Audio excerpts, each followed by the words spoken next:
Talib. The word means student in Arabic. However, all over the world, Taliban has become a recognition of terror, and the Muslim community, especially women, suffer.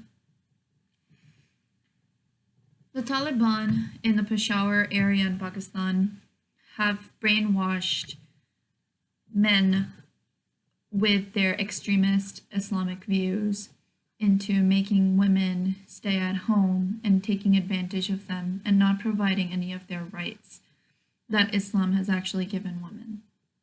Prophet Muhammad sallallahu alaihi wasallam actually states, "The best of you are the ones who are best to their wives." And also, he stated to men that you have certain rights over women, but they have certain rights over you. So clearly, Islam gives a lot of attention and a lot of respect and rights to women that unfortunately extremist Islamic men take away from them. This project is placed in Peshawar, Pakistan, and I have actually created a caravanserai for women in a place called Atak, which means rest actually in Urdu.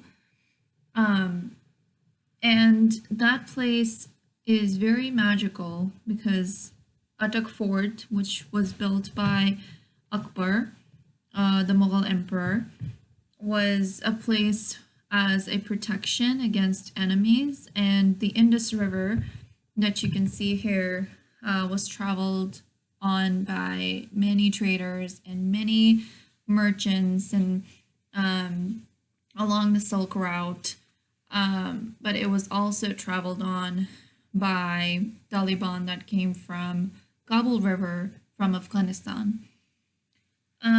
This place being an intersection of the two rivers and an intersection of so many cultures was very interesting to me. So I started exploring this place and I created exploratory drawings that were actually inspired by my research from a book called Caravanserai by Tom Shatezer. He talks about caravanserais along the Silk Road that were created for men, mainly men, that were traders, wanderers called Bedouins, to travel and rest and explore their ideas with each other and collaborate with each other, which I found really beautiful. So I wanted this place to be an exploratory place for women and children, where women can teach and students, Talib, can learn from their skills that they have, such as embroidery. And I find that that skill has been lost and it's not been appreciated as much. And women in Pakistan, especially in Peshawar, have so many beautiful skills that are not being appreciated by the community there. So I created a little model that was inspired by my little explorations and findings. And I found that in Islamic architecture, geometry is very, very prominent. But since I was contradicting most of what the book was saying, such as here the statement is, "A caravanserai is a roadside inn built to shelter men," and I was very appalled by that statement, so I crossed it out and I made sure that this was for women. So I found that in Islam there's actually a beauty in veiling and in hiding and in mystery. There's so many verses in the Quran that are actually very hard to translate or even understand by us even now, because they have a sense of mystery in them. And in Islam, there's actually a little area or a little section called Sufism, which is very poetic, and I find that very interesting, because usually Islam is seen as very strict and very conforming, but I see a lot of beauty and a lot of romanticism in it too.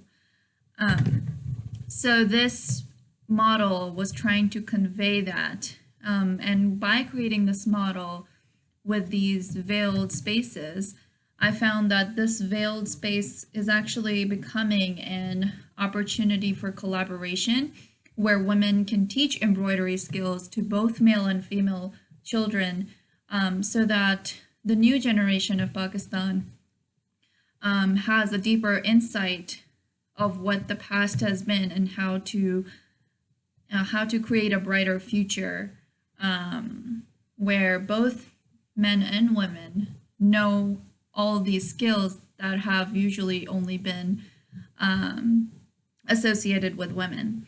I also created a little vocabulary book that is basically trying to impose words that I want people to use when talking about my architecture.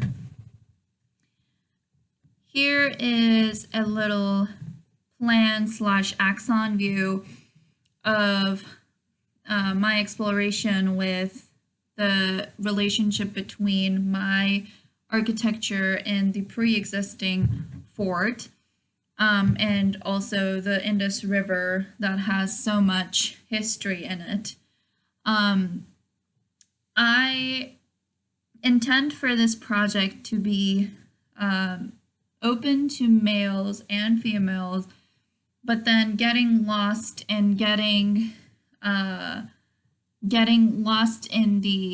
maze that is here would be the men, and then the females would be able to go to the female-only mosque. That is actually chapter 1 that I worked on last semester. That was also a project for a mosque for women. And these two projects come together as a whole.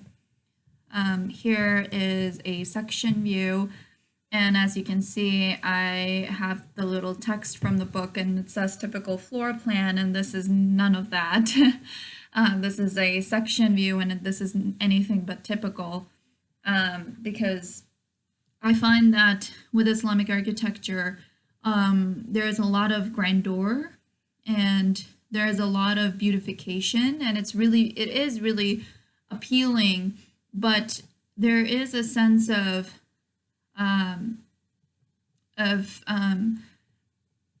taking into appreciation things that are in this world instead of being humble and modest. That is in our teachings of Islam, and taking that into the architecture instead of creating all these grand mosques and architecture that is usually, unfortunately, by men. And let's go to chapter 1, which was actually the masjid I was talking about, the mosque.